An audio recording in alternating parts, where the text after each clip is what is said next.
미국의 실리 예이츠라는 한 형제가 있습니다. 법대를 나와가지고요, 변호사 시험에 합격하고 아주 좋은 법률 사무소에 취직을 했습니다. 그리고 또 멋진 자매님과 결혼해서 아이를 낳고 아이를 키우는 일에 여념이 없었습니다. 꽤 괜찮은 인생이죠. 그런데 갑자기 우울증에 이 형제가 빠진 거예요. 그러면서 이제 그런 생각이 들었어요. 이게 전부인가? 그런 생각을 하게 됐습니다. 이제 나의 남은 인생은 그냥 이대로 이렇게 계속 살아가는 건가? 이런 질문을 이 청년이 하게 된 거죠. 중년의 나이도 아닌데 이런 고민을 하게 됐습니다. 가만 생각하니까 자기가 청소년 때 회심을 하고 하나님을 섬기는 일을 해야 되겠다 이렇게 본인이 생각을 했었대요. 그런데 혹시 내가 전임 사역자가 아니라 변호사가 된 것이 문제였나? 이런 생각을 하게 된 거죠. 어떤 분들은요, 하나님의 영광을 위해 내가 직장 생활을 하겠다 이렇게 생각하는 그림을 그립니다. 하지만 현실은 이렇게 녹록지가 않아요. 이렇게 매달 갚아야 할 은행 대출금이 있습니다. 아이들의 학업을 위해서 준비도 해야 되고요. 새로운 일을 시도할 만한 훈련이나 그런 공부를 한 것도 아니에요. 아내나 남편은 그냥 이대로 지내면 좋겠다. 안정된 생활에서 그냥 잘 있어주기를 이렇게 생각합니다.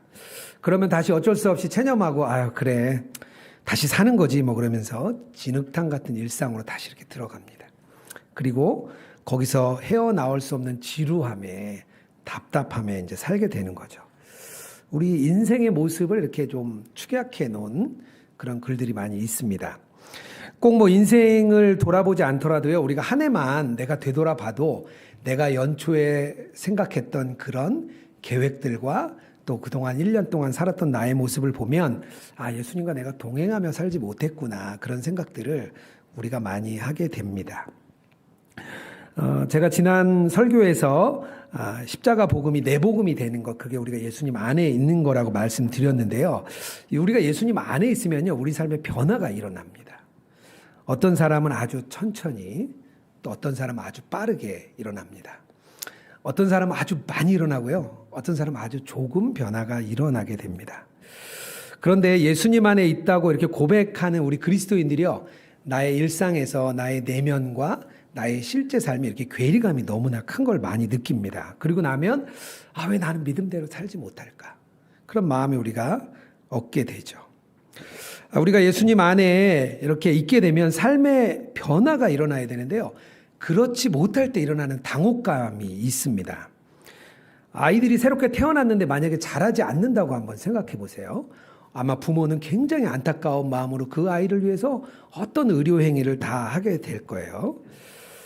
그런데 예수님을 믿고 우리가 이렇게 그리스도로 옷을 입었는데 변화가 없을 때 나타나는 불안감이 우리에게 있어야 되고요, 그것을 우리가 이렇게 따라가게 됩니다. 이 변화의 과정이 어려운 이유가 있는데요, 그건 왜냐하면요, 이렇게 우리의 그런 생각 또 우리의 마음 이런 데만 적용되는 게 아니라 우리 아주 전체적인 인격을 구성하는 모든 부분이 변화돼야 되기 때문에 그런 거예요. 제가 좀 이해를 돕기 위해 제가 좀 설명을 좀 드릴게요. 머리에다가 이렇게 종이를 한 장 생각해 보시고요, 작은 원을 하나 이렇게 그려보세요. 너무 크게 그리시면 안 됩니다. 작은 원을 머리에 하나 그리시고 거기에다 뭐라고 쓰냐면요, 마음 이렇게 한번 써보는 거예요. 머릿속에 손으로 쓰실 필요는 없습니다. 네. 심령 또는 마음이라고 작은 동그라미를 하나 그리고 써보세요. 그리고 그 위에다가 동그라미를 하나 더 그려보세요. 그 다음에 뭐라고 쓰냐면요, 육체, 몸 이렇게 하나 쓰는 거예요. 그리고 더 큰 동그라미를 하나 그리고요, 사회적 관계 이렇게 한번 좀 그려보세요. 그리셨죠, 동그라미를. 그리고 그 원의 마지막으로 가장 크게 그리고 그 위에다 뭐라고 쓰냐면요, 영혼이라고 쓰면 됩니다. 이해되셨죠? 우리의 마음과 우리의 육체 그리고 우리의 사회적 관계 이런 게 다 합쳐져서 우리의 영혼이 되는 거예요. 우리의 영혼이요, 이런 모든 부분에 우리가 영향을 받으면서 우리가 인격이 형성이 됩니다. 이 과정을 잘 모르면은요, 왜 나는 변하지 않는 거지? 왜 나는 신앙생활 열심히 하는데 변하지 않지? 이런 질문을 하게 됩니다. 이 모든 면에서 변화를 우리가 계속 작업을 해 나가야 됩니다. 하나하나의 변화의 작업들을 해 나가야 되는데요. 이런 과정을 진행하면서 조심해야 될 방법들이 몇 가지 있습니다. 첫 번째는요, 우리의 마음과 육체가 단번에 변할 거라는 생각이에요. 한 번에 변할 거다.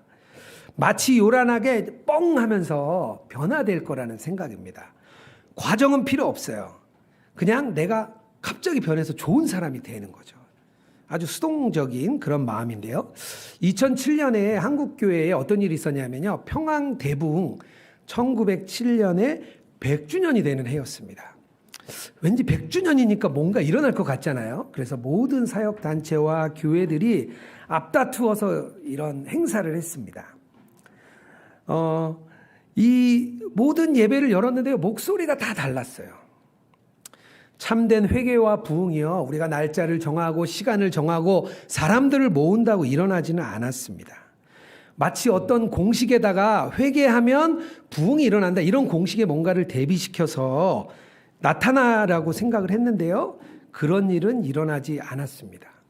10년이 지난 지금 한국교회는 더 어려워졌죠. 이스라엘 백성들이 가나안 땅에 처음에 들어갔을 때 첫 전쟁이 여리고성을 무너뜨린 것입니다. 그때 한 번에 무너졌어요. 한 번에. 아무것도 한 일이 없었습니다. 성벽을 돌았는데 여리고성이 무너졌죠. 하나님이 무너뜨려 주셨습니다. 문제는 여기에 유혹이 있었어요. 그런데 이 출애굽기의 내용을 보면요. 가나안이라는 약속의 땅을 정복해 나갈 때 그런 일은 한 번밖에 일어나지 않았습니다. 그 뒤로 약 5년 정도라는 시간에 걸치면서 하나하나 땅을 정복해 나갔어요. 많은 피를 흘리면서 그 땅을 정복해 나간 거죠. 우리가 흔히 부흥회를 할 때 그런 기대를 합니다. 오늘 밤에 내가 변할 거야. 오늘 밤에 가면 내가 뭔가 변해서 올 거야. 그런 기대로 가는데요. 오늘 밤에 하나님께서 한 번에 우리를 변화시켜주는 일이 잘 없습니다. 왜냐하면 하나님이 우리를 인격체로 만들었기 때문이에요. 인격적인 관계를 이렇게 맺어가면서 하나님과 우리가 함께 이렇게 자라가기를 주님은 원하시기 때문입니다. 두 번째로 조심해야 될 부분이 있는데 뭐냐면요. 영적인 활동이나 훈련을 하면 변할 거라는 생각이에요. 그동안 한국 교회들이 어떻게 했냐면요. 많은 교회들이요. 설교 듣고 제자 훈련하고 성경 공부하고 뭔가 지식과 정보가 많이 생기면 그리고 집에 돌아가면 뭔가 잘 될 것 같았어요. 그리스도인의 그런 내면 생활과 또 외부 행동이 변화되고 성공될 줄 알았습니다. 제가 신당원에 가보니까요. 어떤 분들은요. 자기가 믿음이 없어서 왔대요. 교회, 신학교에 오면 뭔가 새로운 거를 더 배울 수 있을 것 같아서 왔다는 거예요. 그리스도인의 삶이 신학을 하면 변할 거라고 생각을 한 거죠. 우리가 영적인 활동을 하면 자연스럽게 예수님을 닮아갈 거라는 것이 또 하나의 큰 오해입니다. 매주 우리가 예배를 드리고 교회 활동을 하면 변할 거라는 생각인 거죠. 그런데 부활하신 예수님을 가만 보면요. 예수님이 영적인 활동만 하신 게 아닙니다. 예수님이 제자들과 만나서 2번의 식사를 했는데요. 엠마오에 내려가던 제자들과 한 번의 식사를 합니다. 또 베드로에 찾아가서 갈릴리 바닷가에서 또 식사를 해요. 근데 이 식사가 아주 일상적인 식사였어요. 이 이야기는 일상의 그 식사가 우리에게 얼마나 중요한지를 보여주는 사건입니다. 일상적인 것과 이 영적인 생활을 이렇게 분리되는 것, 그게 잘못됐다는 거죠. 그것을 좀 조심해야 됩니다. 세 번째로 또 조심해야 될 게 있는데요. 뭐냐면요. 일상에서 신비를 인정하지 않는 겁니다. 우리가 매일 아침에 눈을 떠서 우리가 일터로 향할 때 우리 그리스도인들은요. 그런 신비를 인정하지 않는 곳으로 우리는 가게 됩니다. 신앙이 인정되지 않는 곳이에요. 야, 신앙은 너희 사적인 곳이야. 이것 공적인 이쪽까지 와서 너의 신앙을 드러내지 말어. 과학자들은요. 마치 기적을 안 믿을 것 같습니다. 과학을 믿는 사람들이 어떻게 성경의 기적을 믿겠어? 그렇게 생각합니다. 컴퓨터 기술이 발달하고 세부적인 과학 기술이 막 발달하는 곳에서는요. 신앙은 아주 진부한 일 같아 버립니다. 우리가 가장 많은 시간을 보내는 일터와 가정에서 이렇게 신비감을 느끼지 못하는 장소로 만들어가는 것. 이것이 사단이 가장 원하는 일이에요. 일터는요, 아주 유능하게 일하는 사람 필요하고요. 또 이익과 실리를 따르는 게 가장 중요하게 느껴지는 곳입니다. 그래서 세상에서 뭔가 이렇게 지수를 뽑아보면요, 그리스도인이나 일반인들이나 똑같이 나타나요. 자살률을 비교해봐도 똑같고요. 행복지수를 비교해봐도 똑같습니다. 왜냐하면요, 신앙을 사적인 영역에 두기 때문이에요.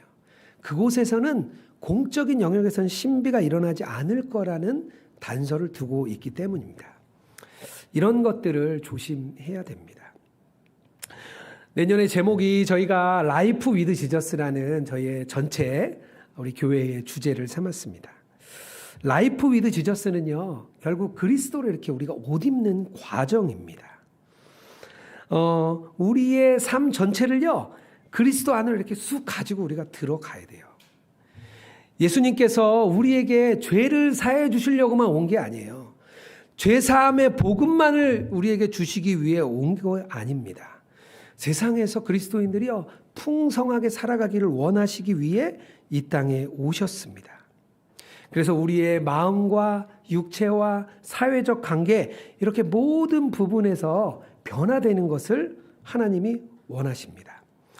그래서 라이프 위드 지저스라는 삶은요, 우리가 하나님의 영광을 위해서 우리의 실제적인 삶을 이렇게 바꾸어가는 과정이 우리가 라이프 위드 지저스라는 삶입니다. 제가 말씀드린 대로 이 세 가지 부분에서 어떻게 그런 변화가 일어나야 될까, 제가 좀 오늘 하나하나 좀 나누려고 합니다. 첫 번째로 우리 마음과 심령의 변화를 위해서 우리가 필요한 게 있는데요. 그건 뭐냐면요, 하나님께서 우리 마음에 주신 소원을 끝까지 이렇게 잘 붙들어야 돼요. 오늘 읽은 13절 말씀입니다. 자기의 기쁘신 뜻을 위하여 너희에게 소원을 두고 행하게 하시나니. 하나님께서 우리의 마음에 소원을 먼저 주신다는 거예요. 우리 안에 먼저 소원을 주시고 그 소원대로 우리가 세상에서 살아가길 원하십니다. 우리가 그 세상에 파송한 목적을 우리가 잘 붙들어야 되는 거예요. 우리가 내년 2022년에 하나님께서 우리에게 주신 말씀이 무엇인가, 그것을 저희가 적어보자고 얘기를 했습니다. 그게 바로 우리에게 주신 소원을 우리가 잘 이렇게 붙들고 나가는 거예요. 그리스도인인 한 회계사가 회사를 차렸습니다. 도덕적인 원리로 아주 청렴하게, 아주 내가 정직하게 이런 회사를 만들겠다, 그런 목적으로 회사를 시작했습니다. 처음에는 아주 훌륭했어요. 그런데 시간이 지나면서 회사가 커지니까 직원들이 한 명 한 명 들어오기 시작했습니다.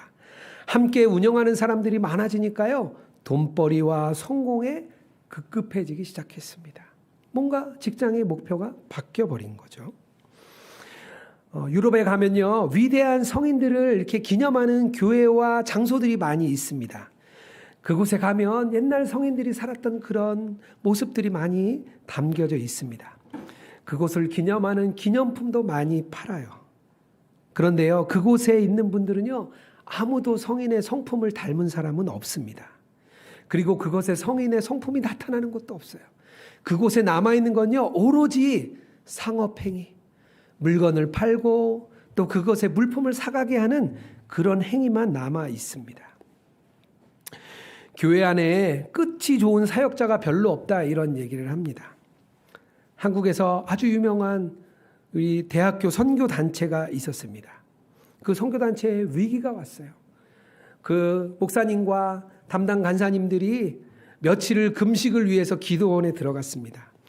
며칠을 금식한 후에 모임을 모였어요. 그런데 그 설립자이신 목사님이 화를 내면서 그런 얘기를 하셨다 그래요. 나 때문에 이 단체가 이렇게 컸는데 너희들은 한 게 뭐 있냐. 함께했던 그 간사님들이 너무 충격을 받았다는 거예요.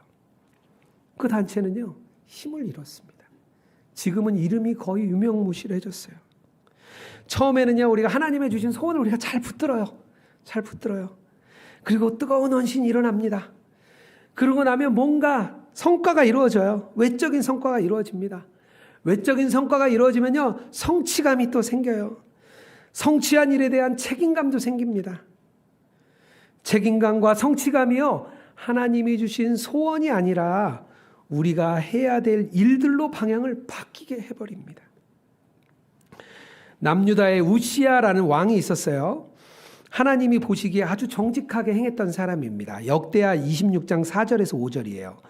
우시야가 여호와 보시기에 정직하게 행하며 하나님의 묵시를 밝히 하는 스가랴가 사는 날에 하나님을 찾았고 그가 여호와를 찾을 동안에는 하나님이 형통하게 하셨더라. 그가 여호와를 찾을 동안에는 우시야 왕을 하나님이 굉장히 형통케 하셨어요. 그런데 그 업적 때문에 우시야가 교만해졌습니다. 그리고 나중에는요, 자기가 제사장 역할까지 하려고요, 제사장 역할을 해요. 성경은 그건 뭐라고 얘기하냐면요, 그의 마음이 교만하여져서. 교회 안에 사역해 보면 이런 일들이 많이 일어납니다. 우리가 당회를 거치면서 우리가 집사님, 권사님 뭐 이렇게 직분을 받았습니다. 또 교회마다 장로님, 안수집사 이런 직분을 받아요. 처음에는 막 마음이 뜨겁습니다. 내가 이 직분대로 정말 살아야지. 선화목자교회 같은 경우는 권사나 장로님이 되려면 동행일기를 꽤 많이 써야 됩니다. 그런데요, 제가 조사해 보면요, 불과 1년만 지나도 다 안 쓰시더라고요. 제가 카톡을 보내고 싶었어요. 왜 안 쓰십니까, 장로님? 왜 안 쓰십니까, 권사님? 그렇게 묻고 싶었어요. 예수동행 운동을 하면 저희들이 그런 일을 마주할까 아주 조심하게 됩니다. 뜨겁게 일어나고 있을 때 혹시 내가 그렇게 변하지 않을까? 제 자신을 많이 돌아보게 됩니다. 사회에서도 마찬가지죠. 성공을 쫓아가다 보면 우리의 방향이 이렇게 틀어지는 것을 우리가 많이 경험하게 됩니다. 분명히 나를 이 회사에 보낸 일이 있는데, 나를 이 가정에 보낸 이유가 있는데, 나를 이곳에 보낸 목적이 있는데 다 잊어버리고요, 갈 바를 알지 못할 때가 많습니다. 올 한해 만약에 하나님이 주신 소원이 있으면요, 그걸 끝까지 붙들고 가시기 바랍니다. 그것이 첫 번째 라이프 위드 지저스의 삶입니다. 두 번째로요, 우리의 몸과 육체를 위해서요, 우리가 어떤 일을 해야 되냐면요, 영적인 훈련이 필요합니다. 그리스도를 닮아가기 위해서요, 몸이 차지하는 비율이 굉장히 커요. 오늘 12절 말씀이에요. 더욱 지금 나 없을 때에도 항상 복종하여 두렵고 떨림으로 너희 구원을 이루라. 너희가 구원 못 받았으니까 너희 구원 받으라고 열심히 해, 이게 아니고요, 하나님과 함께 너희에게 주신 사명을 이끌어 가라는 거예요. 이 말씀 속에 우리의 노력이 담겨 있습니다. 흔히 우리가 오해하는 게 하나 있는데요. 뭐냐면요, 은혜의 반대가 노력이라고 생각해요. 그게 아니에요. 은혜의 반대는요, 공로예요, 공로. 그러니까 우리 그 마음의 태도, 우리 마음의 태도가 공로가 되면 그게 바로 은혜의 반대말입니다. 노력은요, 우리의 행동이에요. 이건 은혜의 반대말이 아닙니다. 하나님이 주신 소원대로 우리가 이렇게 행동을 해나가야 돼요. 몸을 그대로 두면요, 우리 육체는요, 하나님을 대적하는 악한 쪽으로 흘러갈 수밖에 없습니다. 야고보서 1장 14절에서 15절입니다.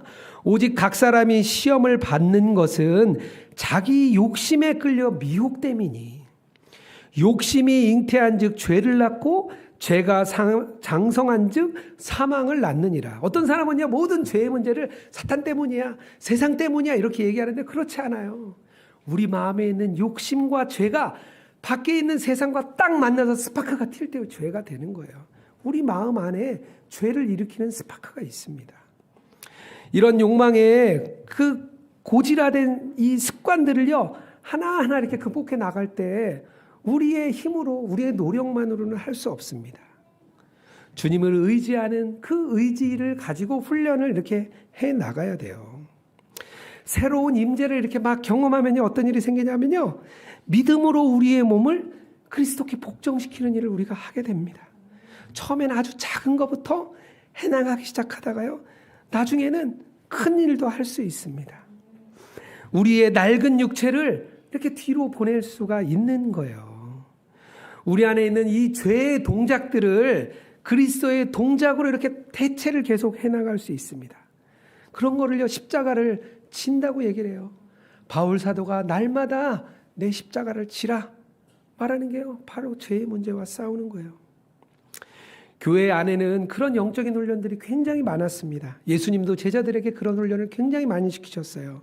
금식하고 기도하고 고독하고 침묵하고 봉사하고 교제하고 이런 것들이 다 교회 안에 있는 그런 훈련들입니다. 듣기만 해도 금식은 어려워요. 듣기만 해도 이런 고독과 침묵은 너무 어려워요. 막 그런 마음이 우리 안에 있어요. 왜냐하면 우리의 육체가 그렇게 고정화되어 있기 때문이에요.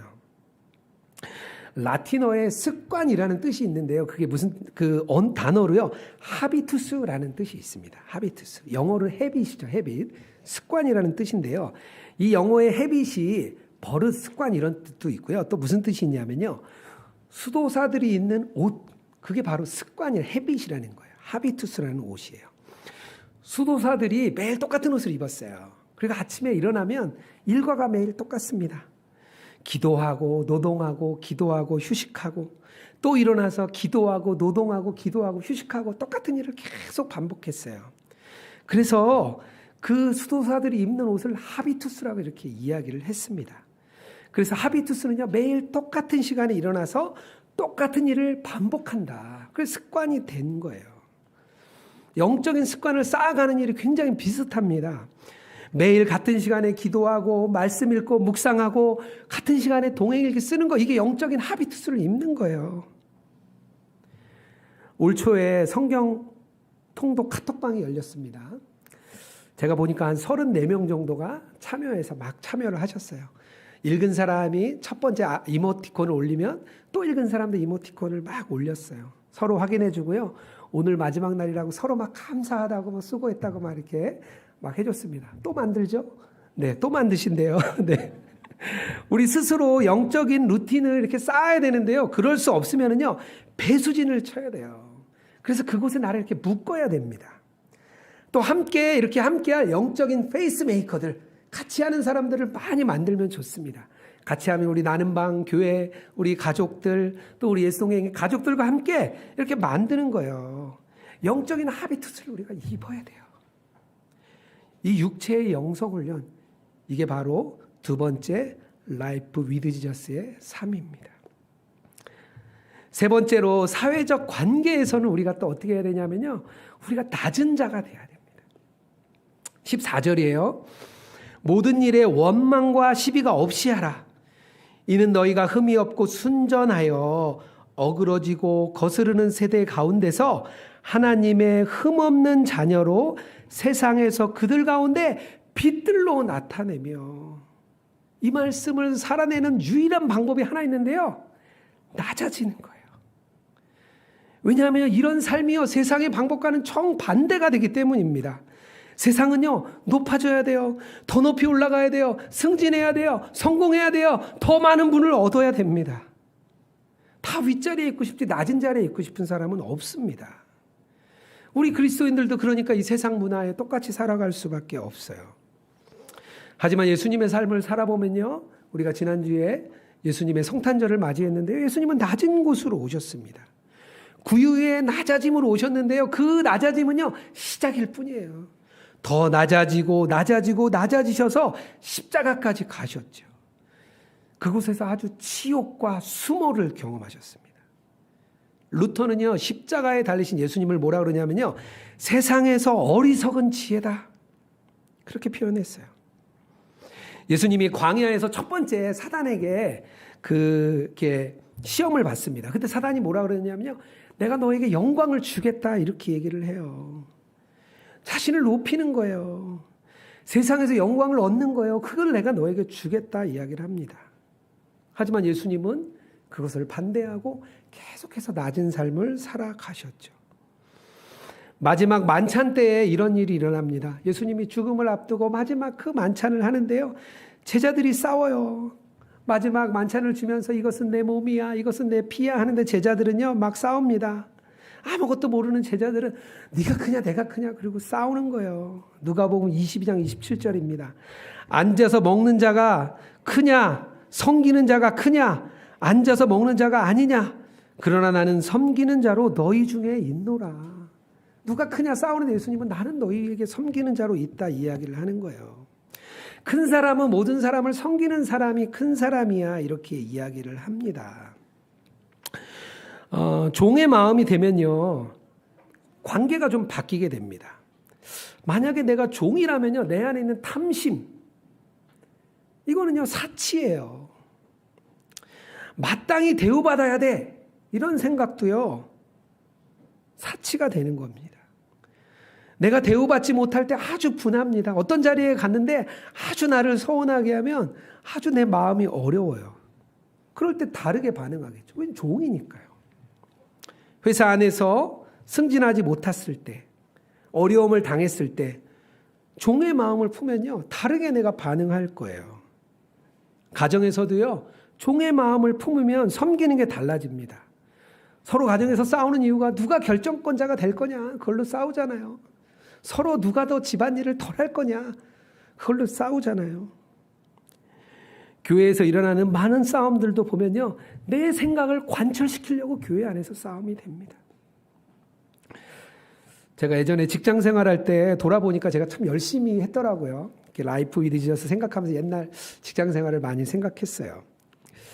제가 건설회사에서 근무를 했는데 여러 현장에서 저를 이렇게 잘한다고 열심히 막 데려가려고 그랬어요. 서로 막 데려가고 싶어 했어요. 근데 그 마음에 제가 돌아보니까 그런 마음이 있었더라고요. 남들보다 더 돋보이고 싶었어요. 제 마음에.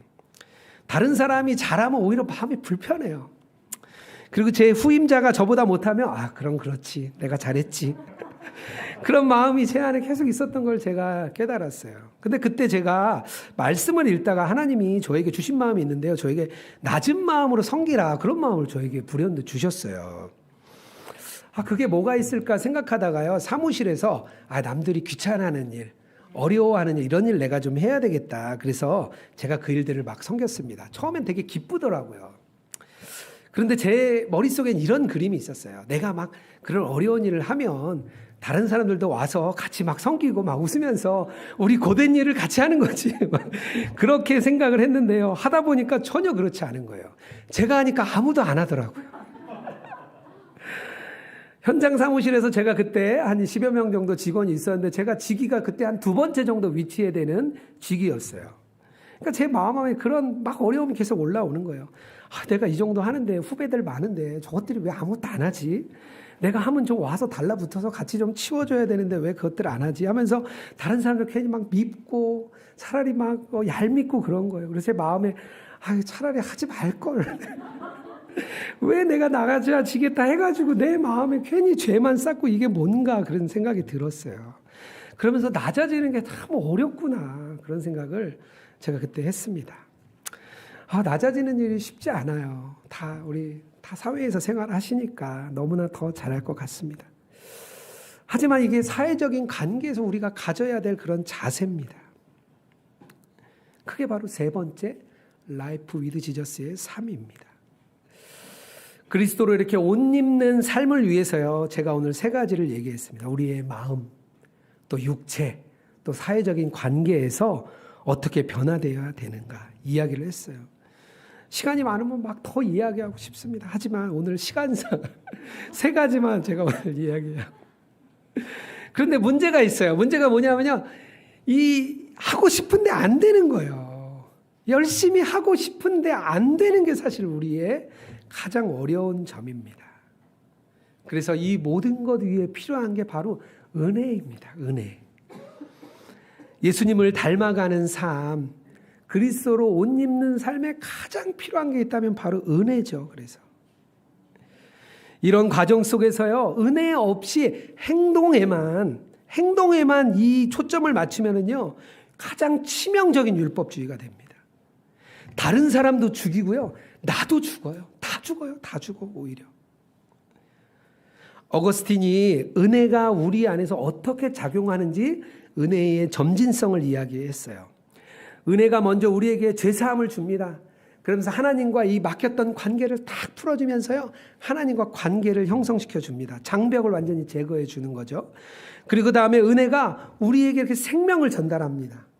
그래서 그리스도를 닮게 되고 그 생명을 우리가 받게 돼요. 그리고 그 은혜를 통해서 우리가 죄와 싸우고 또 그 신앙의 열매로 생명을 전해주고 선행을 막 하게 됩니다. 이게 바로 어거스틴이 말하는 은혜의 점진성이에요. 그런데 이런 과정들이 아주 조용하게 일어납니다. 마치 예수님이 부활해 대중들이 많고 구경꾼들이 많고 막 시끌벅적하게 부활이 일어나지 않았고요. 아주 조용한 가운데 부활이 일어났습니다. 요란하지도 않았어요. 겉으로 보이지도 않았어요. 그런데 부활이 그렇게 일어났습니다. 그런데 그 부활은요, 아주 강력했습니다. 유진 피터슨 목사님이 이렇게 이야기하셨습니다. 지금 시대에 정말 필요한 것은 더 많은 교회, 더 좋은 프로그램, 더 많은 재정, 더 많은 교육이 아닙니다. 그리스도인들은 그런 것이 없을 때 오히려 더 큰 힘을 발휘했습니다. 이 땅에서 예수 그리스도로 옷 입은 삶을 사는 사람이 필요합니다. 이렇게 실천적인 삶을 살면은요, 세상의 중심을 다시 잡아주는 하나님의 도구가 되는 거예요. 우리가 그리스도로 옷 입은 삶을 사는 사람들이요, 세상을 그렇게 변화시키는 것입니다. 세상의 죄의 문제로 잘못된 이 세상을 다시 하나님의 창조의 능력으로 다시 붙잡아주는 그런 도구가 우리가 됩니다. 그런 삶의 생명이 있어요. 그런 사람을 만나면 사람들이 생명을 얻습니다. 2021년 마지막 날에 이런 결단의 시간이 되었으면 좋겠습니다. 라이프 위드 지저스로 살아가겠다는 결단입니다. 그렇다면 아마 하나님께서 2022년을 은혜로 덮고 온전히 예수님과 동행하는 삶을 살게 해주실 것을 믿습니다. 2022년이 그런 한 해가 되기를 주님의 이름으로 축복합니다.